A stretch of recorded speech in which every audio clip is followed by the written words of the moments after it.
So first, I'd like to just say welcome for coming tonight. We have this session tonight on STEM, which is an important part of the regional and town economy. I'm Dale Krupp. I'm the Director of Economic Development, and what we're trying to do is put on a series of workforce panels that address key and growing areas of the Hamden and regional economy. It's entitled Everybody Gets a Job. So whether you are a scientist or you just work in a lab as a technician or you clean the office in a STEM-related business, everybody should have a good-paying job. And the whole idea of this series is to give students, particularly students that are late elementary school, middle school, and high school kids, some knowledge of what all the opportunities are for furthering their training for a good-paying job. So everybody gets a job. We've done healthcare, and tonight is STEM, and I'll talk a little bit later about the other ones that'll be coming up throughout the school year. We're going to run this program all the way till about June 1st, it looks like. So what I'd like to do is go from my right straight down the table and have the speakers introduce themselves. I'm going to pass around a sign-in sheet. We'll just send it, and then we'll just keep sending it around for people who walk in late. And we're going to start with Todd Arnold. On the bio, he's the Chief Laboratory Operations Officer for SEMA4 in the healthcare industry. And I'm just going to turn it over to Todd and let him talk about what he does and where the career opportunities are. Thanks, Deb. Please don't clap. I haven't said anything yet. You may take that back.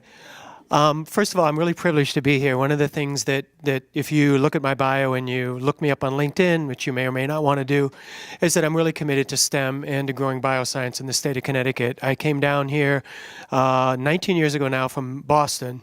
So that's the reverse commute based on what you've been hearing from everybody. You're supposed to go from here to Boston. So I did the reverse commute. And I seriously thought I was only going to be in Connecticut for a short time. And yeah, well, 19 years later, here I am talking to you guys. So what Semaphore is it's essentially a digital health company. I won't go into a lot of the detail, but I do invite you to visit the website. There's a lot of really cool things that you can learn about the company. You can learn about some of my colleagues at the company. And the neat thing about Semaphore is each one of the letters in STEM is represented at our company. And also the A that you hear a lot about STEM being the A part, which is the arts. Because we do a lot of things with graphic arts and things of that nature for our marketing tools, for our user interfaces and things of that nature. So the basic tenet of the company is that we are a sequencing company, essentially. But it's not just that. We don't just generate DNA sequence from everybody in the room. For example, if we took DNA samples from everyone in the room, from your saliva, from your blood, I prefer saliva, I don't like needles, and we sequenced your DNA, we can get information from that. It's just not information to go, here's your genome. We do a lot of interpretation for folks who are maybe wanting to start a family, for folks who may have a health issue or concern with a newborn child. We offer tests that test 193 genes. People are like, why so many? Well, each one of these genes are actionable. For example, if you find something, it's not a situation where you say, oh, geez, I'm 56 years old, you could be tall, have gray hair, and all that. Well, that would be me. But it's not anything that's late onset with a percentage of things. It's things that can be treated today. How many of you guys know of somebody who maybe has an allergic reaction to blue cake frosting?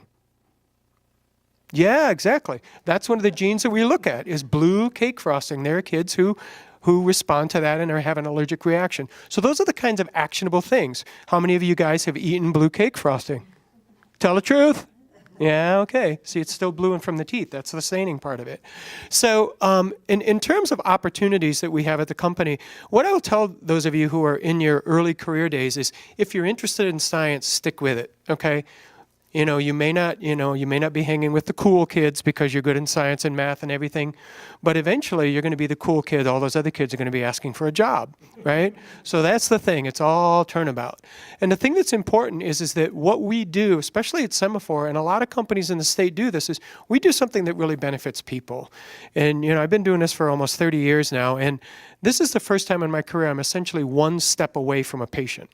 So the data that we generate for physicians and for family members and things of that nature, they can make really judicious decisions on whether they're going to have a child, if they have a child, what the potential risks are. If they already have a kid, they can take a look see what potential health issues there are. God forbid if they get cancer, we can take a look at the genetic composition of that tumor and direct them toward a particular therapeutic regimen that will help them. So those are the kinds of things you can do in a STEM program. In terms of opportunities for those of you who are getting, as you go out of college and you start, or go out of high school and enter your college career, you don't need to have a PhD. I have a PhD. That was the path that I chose to take, but it's not necessary to have a job at Semaphore with a PhD. We've hired people who've been phenomenal contributors to the company who have associate's degrees, who graduated from our community colleges. We're very proud of that. Anybody who enters our company, if they want to further their education, they can do so. We offer tuition reimbursement and things of that nature. We also give people opportunity to move across the company. Just because you start in the lab doesn't mean you can't work in regulatory affairs, or you can't work in marketing, or you can't work in sales. There are those opportunities that you can do a lot of things with a STEM degree. Don't think because you have a STEM degree or you're in a STEM curricula, you have to be in the lab. If you like the lab, great. If you like law, for example, you can do that. There are opportunities in patent law. There are opportunities in environmental law. There are all sorts of things. So essentially with a STEM career, and if you follow it and you stick with it, the opportunities that you have to, everybody gets a job, are really real. Thanks very much. Very concise. Thank you. My goal. Okay. So Anna Patel's with Sacred Heart on Benham Street. Many of you know it as a parochial school, but many people don't know they have a very, very good science program. And so, again, we're trying to appeal to parents, particularly looking at where they'd like to send their child to high school or school in general. And just another option for parents, another option that provides good training for young women going into the sciences. So I'm going to turn it over to Anna and take it from here. Thank you. Well, you just said exactly what I was going to say, so you're done. I'm done. Well, thank you very much, first of all, for having me here as a representation of Sacred Heart Academy. We appreciate the opportunity to speak to you guys about the things that we offer, what we're proud of at our school, and what we really, look to focus on a daily basis with our students. So, when I moved to Hamden 11 years ago, living about 2 miles from Sacred Heart, I'd often drive by the school, obviously kind of drawn by the beauty of the campus and the surroundings.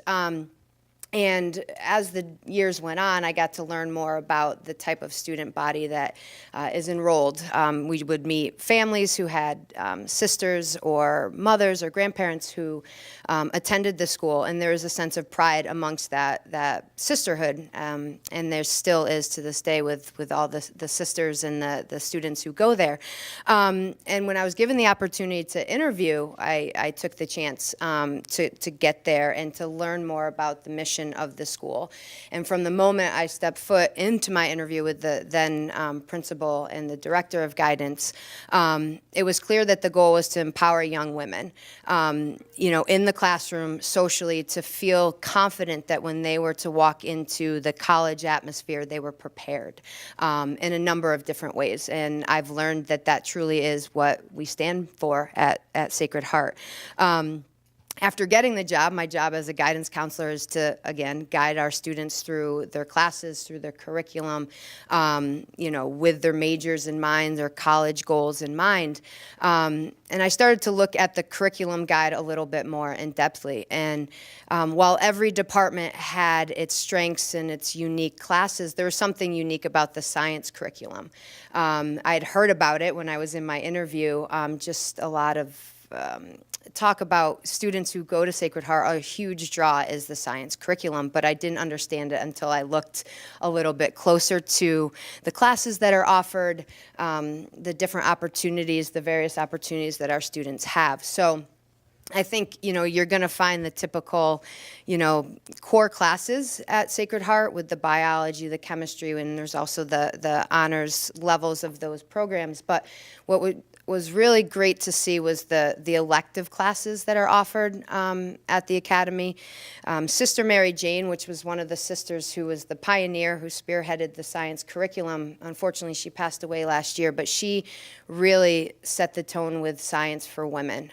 It was really to, again, I use the word empower, but that's what we try to do with our young ladies. And, often the science field is sort of that, male dominated in a lot of different ways. So how can we create an environment where our students are comfortable, are safe, they feel confident, and really want to, further their education in science? And she really created that for our school.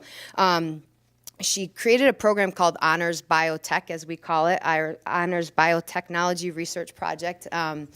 And I am not a science major, but whatever our students talk about this class, it's for upperclassmen, but a really select few of students enroll in the class. It's a lab class where they're able to choose a gene, design primers for the DNA, sequence the gene of interest, and determine its significance for future research. And then they present at Columbia University. So now you have 16, 17-year-old girls who are doing this research throughout their coursework, and then they go and they present to medical professionals. So that, again, that research work and then that confidence that they're building when they go out and they're presenting to not just their peers, but to professionals. It's a really important piece of, again, developing the whole person that we do. We're offering some new classes at Sacred Heart next year. Chemical analysis is one of those courses. It supplements chemistry. But for those students that might not be of the AP chemistry, curriculum, or their grades might not get to that AP Chem, it's another way for them to to prepare them for college chemistry. So that will be new next year. Another class which I'm really excited for our students to be able to take is engineering design. That is a new class that's being offered. We received a grant by the Exxon Mobil Educational Alliance for STEM, so all the funds will be allocated to support that class. We have new smart boards that are really allowing our teachers to dive into that new technology, and especially for our kids being a new class, I think that we've already heard our underclassmen expressing some interest in that. One of our most popular courses is forensic science. It is a lab-oriented class. They do crime scene investigation, hair and fiber analysis. They study cold cases, case studies, and I can't tell you how many kids look to sign up for that class. I meet with freshmen through seniors, but primarily juniors and seniors on kind of, as they talk about their majors of choice, and a lot of students are very interested in this field, and a large part is because of that class. I wish I could go back and take it. When I talk with my students, I'm like, I'd give anything to take that class. We have a human gene discovery course. Usually it's for sophomores take it along in conjunction with their chemistry class. They investigate a human disease gene and then do research on it. Sorry, I'm just kind of rattling off some classes, but it's really interesting to see those electives that are very, very unique to Sacred Heart. We have an introduction to astronomy course, which our department chair, who's new as a department chair, but not to the academy, she has really taken that class and run with it. She recently was in Seattle for a conference speaking on behalf of her knowledge in astronomy. So I think it just says a lot about where our focus is with our young ladies, again, to empower them, to bring them into the science field, and just to kind of go on, when you think about sending your daughter to a parochial school, you think of the investment for that school. And it's an investment. And where will you see that in return? Is a big question I think parents do have when coming to Sacred Heart. So just some things, some quotes from, we have a biomedical researcher that said, when I was a junior, I took the biotech class. That was the first time I was aware of what research was about, and I knew then that I wanted to do that kind of hands-on science. She majored in cell and molecular biology at WPI and then did some research at Yale. We have nurse at the Miami Children's Hospital, saying that the sciences and the biotech class at Sacred Heart left a major impression on her. She ended up graduating from Sacred Heart, went to Wake Forest and majoring in biology, and then went to Yale Nursing School. And then finally, I think meeting Sister Mary Jane was probably one of the most powerful experiences of my life. I don't know if anyone had, but she really, like I said, was the pioneer of Sacred Heart science curriculum. And one grad back in 2002 grad, I should say, said, one of the factors that most drew me to Sacred Heart was that biotech collaboration with Yale that had just been announced. I'd always loved science and came to Sacred Heart with the intention of immersing myself in the science curriculum. As soon as I was allowed to choose my own classes, I took all of the science classes I could. Because of Shaw, I knew how to do DNA sequencing before I was old enough to get my driver's license. She enrolled in Tufts, majored in chemical engineering, and she really attributes the teachers at Shaw. They took her to scientific conferences and just developed that confidence to then further her career in the science field. So I obviously can say a lot about Shaw, so I apologize for that. Well, not apologize, but we're really proud of what we do. And, if you have any questions about it, I'm happy to answer those. Thank you so much. I bet you didn't know they did all that stuff. So before I introduce the next two speakers, after Dan and Eric present on the STEM Academy, which you'll be very excited about, we're going to take questions and answers at the end and then leave about 20 minutes for you all to just mingle and talk to the speakers if you'd like to ask some questions directly. So we have many partners. In economic development, many people think it's all about just what we do with businesses, and some people are sick of hearing me say this, but it's really about the economic prosperity of all the residents in town, all ages, all people. And you do that by helping businesses succeed, and the partnership is that the employees succeed and they're able to buy homes and do all the things that a community needs. So that's why this partnership is important. So we work very closely with the Hamden Board of Education. They received the grant, which they'll be talking about. I'm going to just introduce Dan and Eric. They're sort of a tag team on this project, so I won't introduce both of them separately. I'm going to give it to Dan. If you missed the presentation the other night at the middle school, you're going to hear it a lot about it tonight, and I can't wait to turn it over to Dan and to Eric. Thank you, Dale. Appreciate the introduction. My name is Dan Cocciola. I'm the Director of Counseling and Career Pathways for Hamden Public Schools. And about 4 years ago, my position didn't exist. And the superintendent and the Board of Ed saw a need in town to help our students figure out what they were doing after high school for lifetime success. And our town is a great town. We have 5 universities nearby. We have industry. We have STEM. We have manufacturing. We have a lot of assets. And what we found is 70% of our kids were going on to college, and some of them were going to some of the most competitive schools in the country. But were we meeting all of our students' needs? And that was a question that was kind of ruminating with us. And about 1.5 years ago, Sal Menzo, the superintendent of schools in Wallingford, was interviewed in the Meriden Record Journal about the STEM initiative that Wallingford Public Schools was making. And so Chris Malillo, our assistant superintendent in Hamden, kind of sent me the link and said, Dan, look at this. And I did, and I started thinking, boy, how could we create a STEM initiative in Hamden for our public schools, for our students, for our community? And that was kind of the genesis of what happened. I soon reached out to some partners that I had worked with at Gateway, led me to Eric, led me to Dale at the town offices, and Jameson Scott, the executive director of the New Haven Manufacturing Association, came into our group, and we developed as a cohesive unit an idea where we could begin to look at workforce development needs for the greater New Haven area and the manufacturing sector, and provide our students with a tremendous opportunity. So let's back up a step.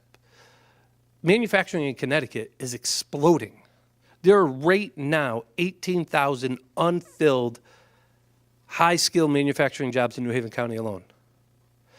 With the federal investment in defense at Sikorsky, at Electric Boat, at Pratt & Whitney, the number of jobs, I heard someone from the Aeronautical Association of Connecticut say this past summer, is equal to every middle schooler in Connecticut having a 40-year career that could pay a middle-class salary. That's just a tremendous amount of opportunity. And so that was kind of the niche that we were looking to jump into. Knowing our community, I didn't want to just offer an A or B plan, though. I didn't want to offer one option. I wanted to offer for the diversity of our kids. I wanted a student who wanted to go into manufacturing directly out of high school to have that opportunity, and I wanted to make sure that the kid that wanted to parlay that into post-secondary success have that opportunity too. And so the program we came up with, you have a copy of on your chairs, and really Eric's been instrumental in developing this as well. is a concurrent enrollment high school diploma, associate's degree in manufacturing engineering. It's a 68 credit associate degree program that students can earn while they're high school students. It's tremendous. It's a tremendous amount of work. The high school graduate is required today to get 23 credits, and it will be 25, but this program is 31 and a half high school credits. Embedded in that, the 68 college credits. They're adding an extra year of high school within 4 years on top of the college work. And yet we were able to build it in. We were able to sequence it. And the rigor is extraordinary. Students are taking college level classes from before the summer before freshman year in high school. And yet, other schools do this. Norwalk High School does this in conjunction with Norwalk Community College. This happens at New London High School. This happens at Danbury High School. Westville High School in Stamford has just started a program. Derby High School has something like this with Naugatuck Valley. Other schools are doing it. And so it was a matter of overlapping our needs with their models so that we could offer this opportunity to our students. So one way that it works for a kid is a concurrent enrollment to the associate's degree in 4 years. That's going to require they get calculus. That's going to require they hit a lot of high demand classes. But if I look at the model in Norwalk, about 40% of the kids reach that benchmark. We'll also extend that out to 5 years. So if somebody needs an extra year to get through that program, they have it to that associate's degree. It also allows for certificate programs, a certificate in CAD or a certificate in quality control, in which a kid could kind of jump off the highway at 18 or 25 credits and have that certificate that gives them the workforce readiness skills, or if they want to transfer to a 4-year university later, they certainly can. We're developing it as a cohort-based program, so we're looking for applicants in 8th grade or 9th grade to enter the program for this summer. And we also are going to have multiple tracks in, so that junior who just kind of realized that they want to go into STEM can jump into the certificate program within our school. What made this happen, though, wasn't a great idea. I mean, the idea was helpful, but Mike DeAugustino, our state legislature, was instrumental. He worked with our superintendent's office to secure a $500,000 STEM grant from the state of Connecticut. And that grant is what is building the facility. We're building Eric's program at Gateway at Hamden High School. And the presence of that facility is what makes this a reality. And I think this speaks to Dale's point before the panel started about being global in our approach and impacting all members of the community. Luann Galindo is the director of adult education for Hamden Public Schools. And Luann and I have had conversations. We're going to run this program from 7 to 3 during the school day, but there's no reason why the adult ed program won't have access to the equipment, the machinery, and the investment from the community in the evening, so that those adults who are doing career changes or are looking for the first opportunity in these careers can't enter in. And that's the foundation of what we're building. I love our partnerships. I feel like it's really strong. One additional partner is the Connecticut Technology Council, who has really been instrumental in helping guide our practice and making sure that we're fitting into the needs of the state. And I think we're creating an environment where Hamden High School can compete with the magnets and the other schools in the area that sometimes draw our students away. We could keep them home. And I really look forward to doing that. And hope some go to Sacred Heart as well. But I really am looking forward, not the boys, really looking forward to keeping them home. And I think I could leave it there, and maybe Eric could pick up, and certainly he has a lot more to add from his own program. When are the applications available? Oh, Dale, thank you so much. Dale and I and Eric actually had a meeting this morning at 11:30 to discuss where we were. February 15th, the application is opening for what we call HECA, Hamden Engineering Careers Academy, which is a branch of the Hamden STEM Academy. And February 15th, they'll close on March 15th. And From there, we're going to go in and select out our applicant pool. There's a lottery component to the pool to ensure equity in students who have access. We're not looking for just the kid that's ready for Algebra 2 as a ninth grader, and we're not looking for just the kid who's only in Algebra 1. We're looking for our entire community to be represented within this program. Did I miss anything? I think you're pretty good. We got questions and answers. Great, okay. Thanks, Dale. Good evening, everyone.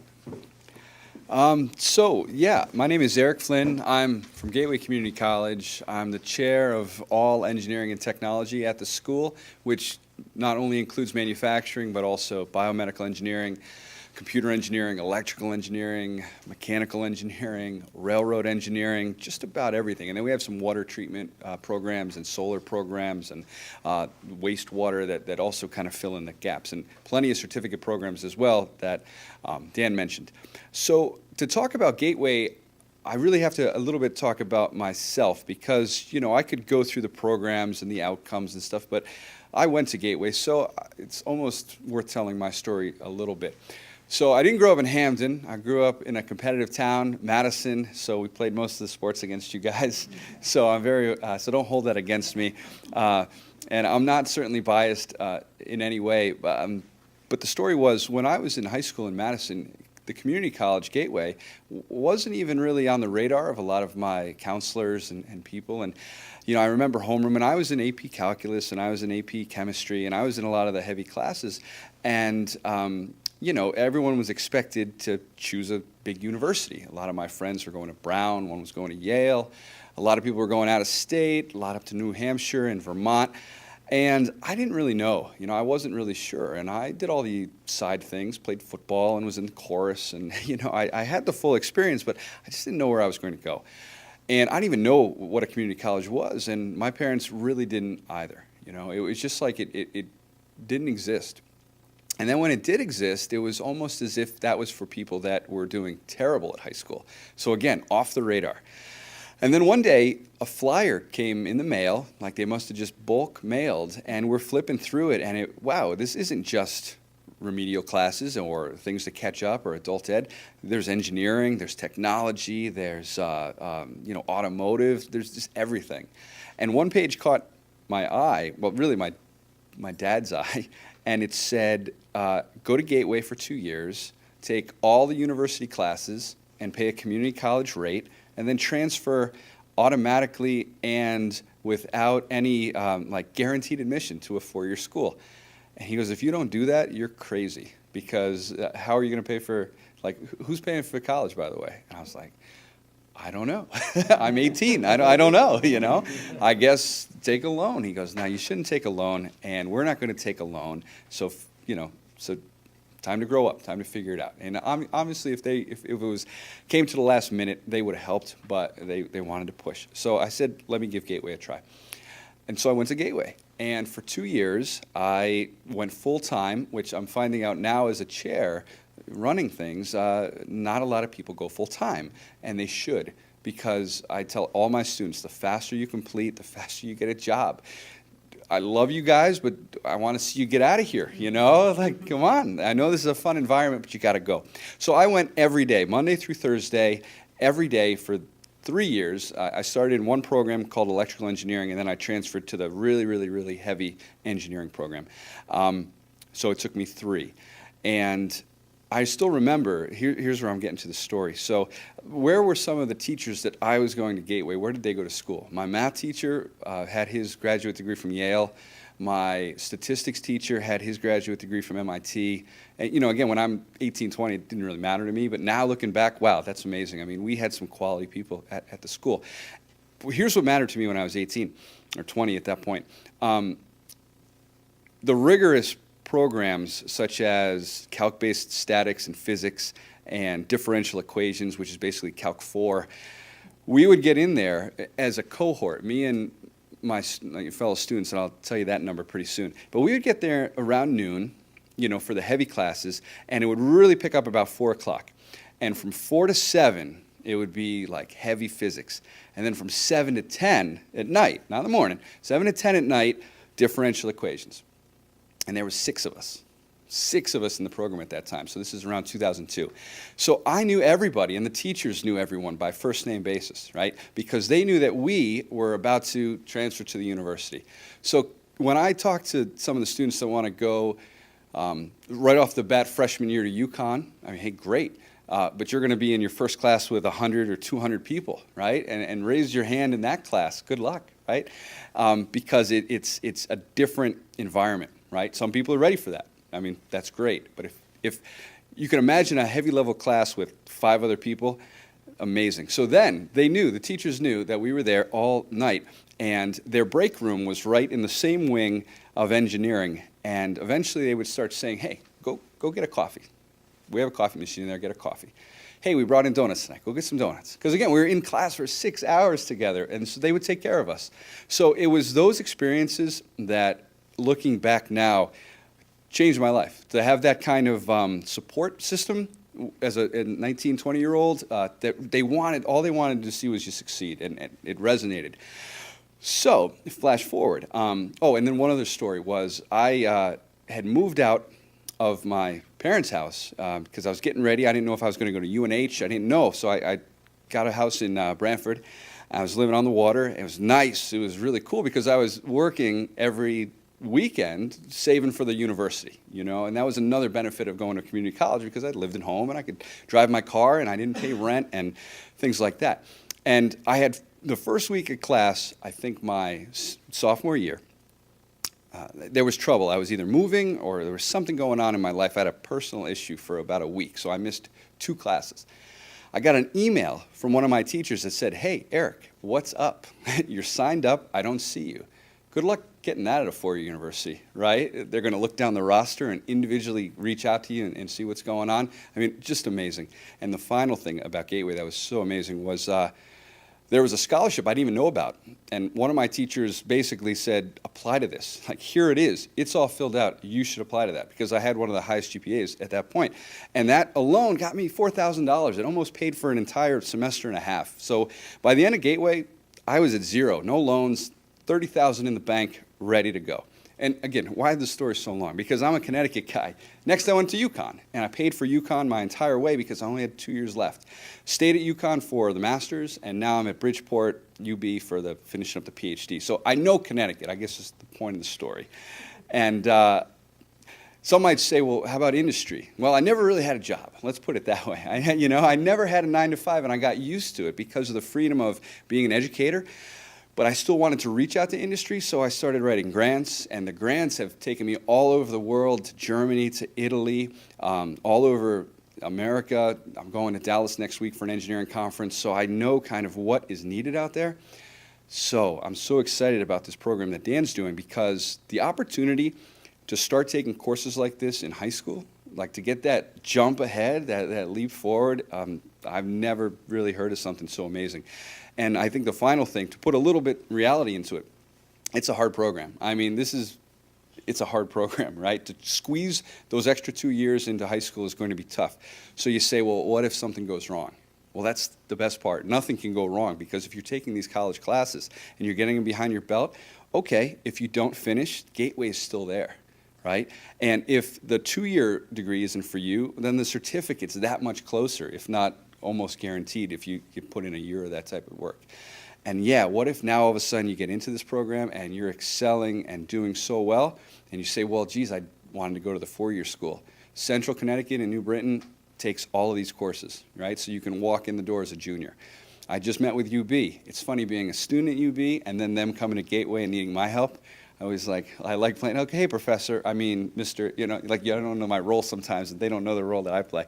But UB is starting a engineering technology program for computer engineering and electrical. So the 4 years are starting to get it, that these specific kind of hands-on programs, yet with calculus in them, serve a certain segment, So if you're not a true engineer going to one of the big schools, there's plenty of state universities and community colleges that offer that next level down that's almost just as valuable. I couldn't fill these 2 positions.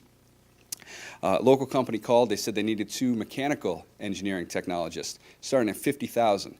Now, to put that in perspective, the average 4-year degree out of UConn, about $65,000. So we're talking about associate degrees that are just getting quite close, and we couldn't fill them. I couldn't fill them because my students had just graduated. This was a company that worked DOD, a lot of defense, a lot of contracts, and it needed to be American. And the two students that had just graduated were not, so I couldn't fill it immediately. So again, if like those jobs were there. I mean, they were there, and I couldn't do it. So very cool opportunity. Thanks, Eric. We had some people come in late. We have a sign-in sheet, and that's okay. And send it back, I think, in the back corner. Please sign in. So I have a lot of important announcements to make after the question and answers. One of the ways to build economic prosperity is to not have debt. Thank you. $5,000 a year to go, roughly, to Gateway as an option.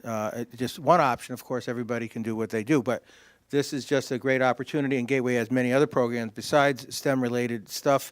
And in future workshops that we're going to have and panels, Gateway will appear in different ways, and I'll get into that. But why don't we get to questions and answers? If you have a question, just shout it out louder, because otherwise we have to get releases from everybody who's on camera. We don't need releases if Rob is coming from the back. So shout out your question and to whoever you'd like to get an answer from. Who's got a question? Ben, you have a question? No, okay. You need a release for that. I was just wondering if you could talk a little bit more about the future rollout of the STEM Academy, what it's going to look like 2-3 years from now. Yeah, that's a tremendous question. The future rollout, and this is actually part of our live conversations. Frankly, we are staffing up to it. So year one, we're going to run the classes that are the entry-level classes in the program, along with concurrently the students are going to take their traditional high school classes. Year two, they're going to be doing more concurrent enrollment and traditional high school. Year three, year four. Ideally, when it's at full capacity, I envision about 200 students enrolled, 50 per grade level. And that's the students in the cohort. So I also envision on a space available basis people flying in to do the certificate programs. All right, that's how we're going to grow. Obviously, the staffing needs then 4 years from now when we have 200 students enrolled versus next year when it's 10% or 15% of that number are quite different. And that's one of the significant pieces. I think the other piece is that, and as you asked the question, it triggered something in my mind that maybe isn't your question, but I'm going to answer my question if you don't mind, which is what opportunities do kids have post-secondary? And Eric touched on some of this.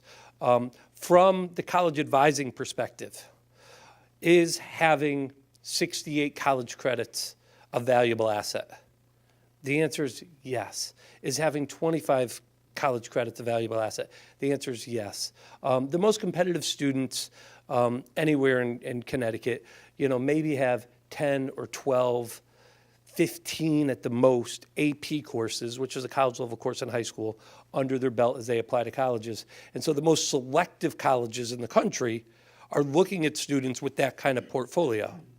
Well, if a student has 10 classes in our program, then that's 30 plus credits. They're having 20 in our program. So that's going to put them at a place competitive to their peers looking at selective schools at a significant advantage. And there's two ways, and Norwalk kind of clarified this for me. There's two ways that colleges look at this in the admissions process.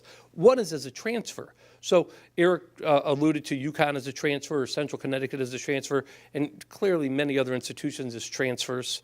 The community colleges of Connecticut have a number of articulation agreements with schools. But the other one is just as an applicant in competitive admissions. And a student can potentially play both of those angles, one against the other. And this is where the significant savings is, and Eric alluded to this. The cost of private tuition is $70,000 a year. The average is in about the 55 range, and UConn is 30. State universities are 22 room, board, and tuition. So let's take the middle number of that and say it's $30,000 a year. If we're washing away 2 years of college, then is that a $60,000 scholarship for college? Yeah, that's what I would call it. So that's kind of the outcome. And that was the question I was asking when I listened to you. I hope I answered yours as well. Okay. Other questions? We just registered for freshman year online this past weekend. Great. But we're planning on doing the application for the STEM program. Great. So I'm just wondering, I know that the application process is open for about a month. Mhm. At what point would we find out and then we need to like re-register or? So 2 questions, and the first one is, what point will you find out? We're looking at about a 2-week window following March 15th. Okay. All right, and part of that's going to be determined by how many applicants we have, because we're going to have to process, but we're really hoping for April 1st. When I publish the application on the 15th, I'm going to detail what the expectations will be. All right, because again, this is our first time through, and we're trying to make sure we get it right, and I don't want to tell you exact dates until we know. The second part of that is then, if you're accepted to HECA and you decide to join us, that's going to happen within a meeting, right? We're going to meet and discuss it, and at that moment, we're going to modify your course request to accommodate that. Okay? So I guess my statement on it is, it's got to be highly personalized. That's the only way this is going to happen. We're starting smaller in year 1 so that we could manage that piece. And if there's any message I want people to hear, it's going to be personalized. And I'm the person. Okay? That's there, in the corner there. Hi, my son goes to Hamden High. He's a junior right now. And I think you guys put out a pre-apprentice. Yes. Okay, something like that. Yes. He got accepted on Friday. He hasn't handed me all the paperwork yet. Right, the permission I was slips. wondering, is that the same No. thing as this? No. Okay. Yes. Okay. I'm just a little confused, that's all. So we're running, so the question is regarding a program that your son signed up for. We're offering a pre-apprenticeship program with the Connecticut Department of Transportation and the New England Laborers Union, which will train students to be apprentice ready by the summer so that they could go get those high-paying DOT jobs that are in high demand. That's the gist of this program, and it's going to be bi-weekly on Fridays, and it's very specific to a set group of kids. Listen, I pulled this in out of guilt because I think 3 years from now we're going to have something tremendous for kids that are juniors. This year, we don't, and so when this opportunity crossed my desk, I said we have to run it. Okay? With the HECA, is that something that they're doing like an every Friday thing as well, or how does Right. that work with their regular academic courses that they're taking? So HECA's going to be embedded in a student's schedule. If a student has an 8-period schedule in a day, 3 of those periods in 9th grade are going to be dedicated HECA classes. All right? They're going to have a project lead the way, intro to engineering design.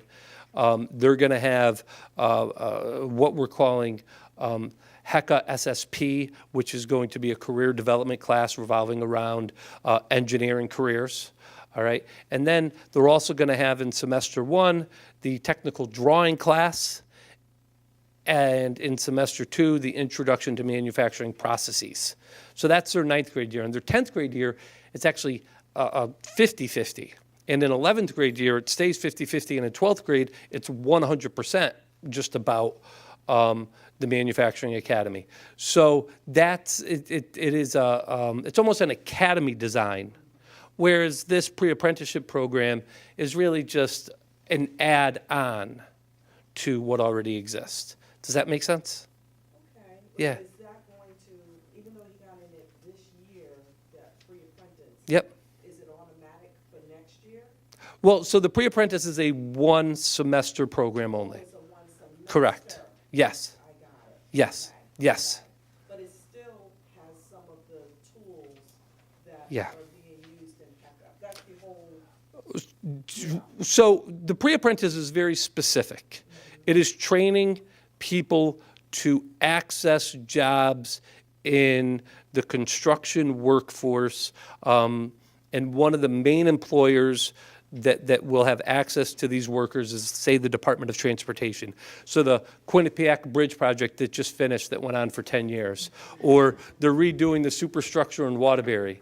And so the people that work those job sites, there is a vast array of skill sets and needs, and those are the kinds of jobs that they're attempting to fill. I also want to add that, you could hear me, Rob. One of the upcoming sessions is going to be on the construction trades, which we'll get to at the end of questions and answers. I want to make some announcements about some of the future panels, which will be on a lot of other topics in the economy. We have a question here. Yeah, I wanted to know about the facilities that will be in the STEM Academy. Yes. And if all of the courses will be offered there, or are the students having to go down to Gateway? And also, who's teaching these? Are these like Connecticut certified teachers, or are they Gateway? Tremendous questions. So I'm going to answer that last one first. Okay. All right? And I'm sorry if I'm hogging the panel. Okay. Last one first. Right now, we run several dual enrollment programs at the high school where Gateway, UConn, University of Bridgeport courses are taught by Hamden High School teachers on our campus. That is a model that is embedded in most schools throughout the country. And so what we're doing is expanding that model. All right? So Eric actually has a training on Thursday with several teachers who are going to be part of the program at Gateway, where he's going to show them the technology and facility that they use that we're going to have on our campus. So we started this last month in terms of training teachers, and we're building capacity of our teaching force so that he can certify that they are adjunct professors at Gateway teaching classes on Hamden's campus to our students. So that's the last question. Will all the courses be taught within that facility? No. Certainly many. All right? I think we're designing it to allow for the CAD design. We're to do the CNC machining, to do those design-focused things. But will a student be taking their math class in a math classroom with other high school students? Yes. Will they be taking their English class? Yes. Will they be? So certainly they're going to be part of the whole school community. But I envision, and in my own mind, in their green T-shirts and their Hecka pens or whatever, them gravitating back to our location. Right? Does that make sense? In senior year, because of the advanced courses required to complete the associate's degree, they're going to be on Gateway's campus with Eric. So there's going to be some crossover there in 12th grade about where they are physically. And every kid, and again, it gets to the individualization of it, every kid's probably going to lay out a little differently, but those last year associate degree courses will physically be on Gateway's campus. Yes? So one of the things that's come out of, I got you. One of the things that's come out of announcing the whole Everybody Gets a Job series is everybody says, well, why are you doing this for kids? What about adults? What about, my son who's 21 years old who's not sure what they want to do? Well, one thing we've discovered is there's a lot of work to do in this area. And people make career changes. If I wasn't at my age, I would probably, want to go make $120,000 in IT or something like that. So my question is a little bit for Todd, a little bit for Eric. So do people make career changes and come into the STEM world, and what are they generally, where do they gravitate? Because I think what's going to happen out of this whole series, yes, we're interested in folks like your age and Ben's age, to get them interested in your age. But we also discovered that there are many people that need a job. And so the question is sort of like, what about career changes and shifts people might have been in related fields? Got an answer for me? Sure. Okay. So that's a really good point. And one of the things that you see, and I think it was articulated really well by you, that community colleges used to have sort of a stigma that if you can't do it, you got to go there. And that is just not the way things are anymore. I mean, the student that we hired from Middlesex actually did a career change himself, and he was doing some things. He was in some sort of he's in a sales position and things like that. That was his career, is to go into sales. And he said, this biotechnology stuff is really interesting. And he grew up in New Haven. I mean, he's just not a Hamden student. And one of the cool things was this is a guy who was, who had a situation where he was taking care of younger siblings and things of that nature. And he made his way through the Middlesex Community College. And I think the thing that resonated most with me is, here's a guy who had a phenomenal work ethic, really got it, showed up for work all the time, and as I said, has moved from an accessioning role, which is an entry-level position that I'll give you a little more information on what those folks do, to now working in the laboratory, finished his undergraduate degree at Central, and is now getting his master's degree in bioinformatics. So there's a guy that has done the whole route. And the thing that's as cool is that he went back to his middle school and he talked to the students. So I think the thing that's important now is if you have an interest in this, do it. If you're out there and doing something different and you want to change, do that too. Another student that was at Middlesex took a career in music theory. That's great if you're Stanley Jordan or something like that, because then you can get your job because you're a phenomenal musician. But if you're a phenomenal musician, as everybody knows, there are a lot of phenomenal musicians out there. She decided she wanted to go back into biotechnology. Now she works in the laboratory at Jackson's Laboratories up in up near Hartford, near the UConn Health Center in Farmington. So there's a lot of opportunity for that. A lot of the folks that you see at the community colleges have got a four-year degree, or they had a four-year degree that they couldn't finish because they had a family. So those are typically your non-traditional students. That's one path that those students take. The other path is a more advanced degree, which is a professional science master's, where there are a lot of folks who finish an undergraduate degree, maybe go and have a family, get the kids out of the house, or get the kids where they're somewhat self-sufficient, and they go back and they do a professional science master's. We've hired a lot of the PSM students both at my company now and at my previous company, 454 Life Sciences, and those students have a level of maturity that is unique because they've done it, they've raised a family, they've had another job, they come in ready to work. And the other thing that's really important that I touched on, and one of the things that's really amazing with the STEM program, I wish I'd had this when I was in high school 300 years ago, but we didn't have those kinds of things 300 years ago. But I think the thing that's most amazing is that these guys and you all who can touch these programs get something that's called capstone or experiential learning. And you cannot put enough value on that because if you've done it, you know it, and you can do it again. And the folks that we hire and that float to the top of people that we hire, be it at an associate's level, bachelor's level, or master's level, are people who've done an internship or people who've worked in a laboratory and understand those types of things. Working in the laboratory doesn't mean you're the person on the cutting edge science. There's somebody who's committed, who's like watching glassware and is learning more and more things on how this whole lab operation works. So there's a lot of opportunity, and if you choose a path and you decide, you know what, this is my passion. Not everybody finds their passion the first time, or they're in a situation where they can't pursue their passion for family needs or economic situations. Don't ever say, I cannot do that, because anybody can do pretty much anything they want if they put their mind to it. Want to add to that, Eric? Yeah, just a thing or two, I think. I'll cause some controversy right now. Okay. Yeah, I can 100% back up everything you're saying. I can't tell you how many students I have that already have a bachelor's in something, and they're coming back to get a technology degree. So here's my disclaimer, general statement, but it's so true and it needs to be said. There's no such thing as an out-of-work engineer, an out-of-work doctor, out-of-work brain surgeon, right? I mean, like, these are fields that you need more of, right? And you don't say, hey, I'm an out-of-work engineer, so I'm going to go get a liberal arts degree, right? Because I need a job, and I want to take history. I mean, it's just, like, come on, it just doesn't happen, right? Where are my students coming from? They're coming from really great degrees, from really great schools that just didn't have the workforce needs that they thought, right? So they say, I better do something where I can use my hands, use my head, and actually create something, build something, fix something. And then I'm going to say, too, that people forget how cool engineering is because, you see Elon Musk launch a rocket. It's engineering, it's technology, it's people using their hands and building things. Back to Elon, Tesla, right? The electric car. I mean, there's such cool fields right now. Building guitars, building new buildings, solar tech, all that stuff. I mean, it comes from these degrees. And I think the number one thing that keeps people away from it the first time around is they get scared of the math, right?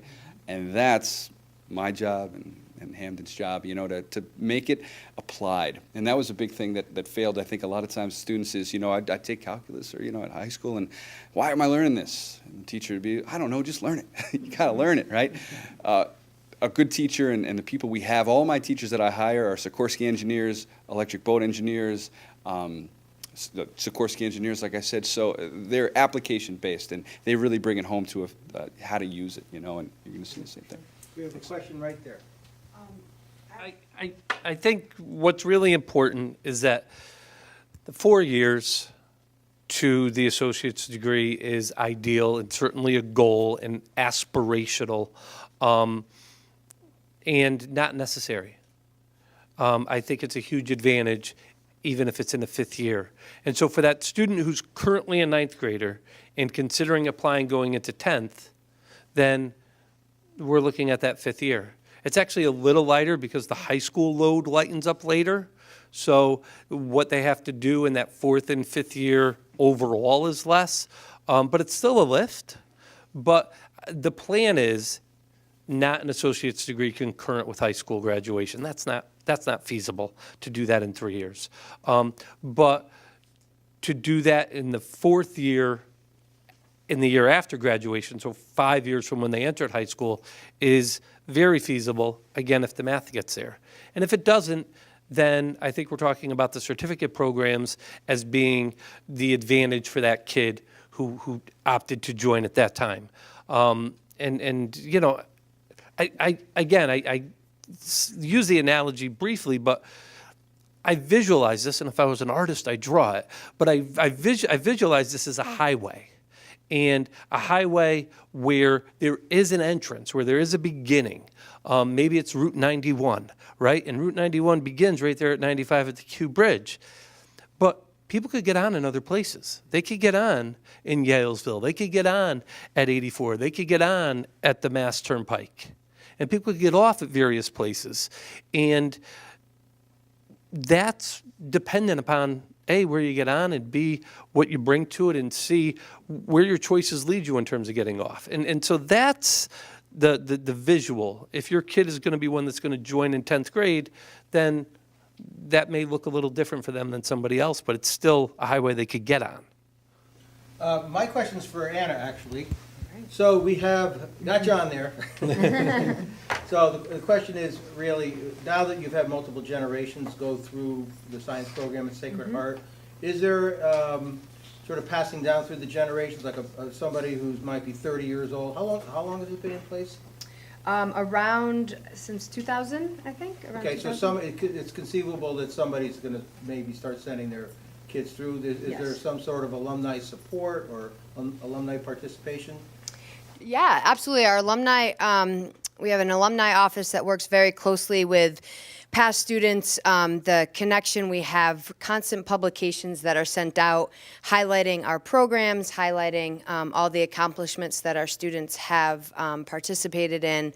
But I do think just having had gone there for our students, the alums, just that word of mouth with them allows prospective families and prospective students to really see the benefit of the science curriculum at Sacred Heart. And I think that in the future, we're going to see a lot more of this, participation, getting parents involved in what happens in following those students. I know we're going to have a session on entrepreneurship and talk about the DECA versus HECA. And Brian Anderson is the advisor for that at Hamden High School. And the only reason I'm bringing that one up is we're talking to Brian about, DECA's been around for like 40 years, and Hamden has a very strong program. And a lot of the alumni of DECA are now Wall Street bankers, and they have all like incredible jobs. We're going to bring them back as alumni and bring them to the local economy. So before we get into some more informal conversation, I just want to point out on your chair is a list of what's going on tonight, but a list of upcoming events that we hope you all will come. And we have now a very fast-growing mailing list for this series. Everybody gets a job. On Thursday, February 21st, at the Miller Senior Center behind this building. Were any of you at the healthcare session? Wow, in a way that's great because it's a completely new group of people. So the Miller Senior Center is right behind this building. We'll be doing construction trades. Do you want to be a plumber? Do you want to be an electrician? We have Dan Fuller from Gateway talking about the auto tech program at Gateway Community College. Again, everybody gets a job. So we will be having some speakers from the AFL-CIO on the construction trades for girls and young women. We have some really good speakers for that panel, businesses. And then on the 5th of March is manufacturing. It'll be in this room. We'll have some of the folks that have been mentioned tonight on the panel talking about more traditional manufacturing, CNC machine operation, all kinds of stuff. And then coming up will be a series of other panels, probably in the April, May, early June period. We're going to try and wrap this up before the end of the school year. And so we hope that you'll attend any and all of these because everybody has, some people have multiple children in the family. Again, we hope to see, sort of get a reaction from the public to see where we could actually do some adult program with our Hamden Adult Ed program. We have a tremendous program that actually services several towns. A lot of people don't realize it's so good that it's actually subcontracted out to other suburban towns in the region. So if everybody's filled out the sign-in sheet, please bring it up. And please spend some time talking to the speakers, asking questions. Any final thoughts from anybody in the room? Thanks, Rob, in the back.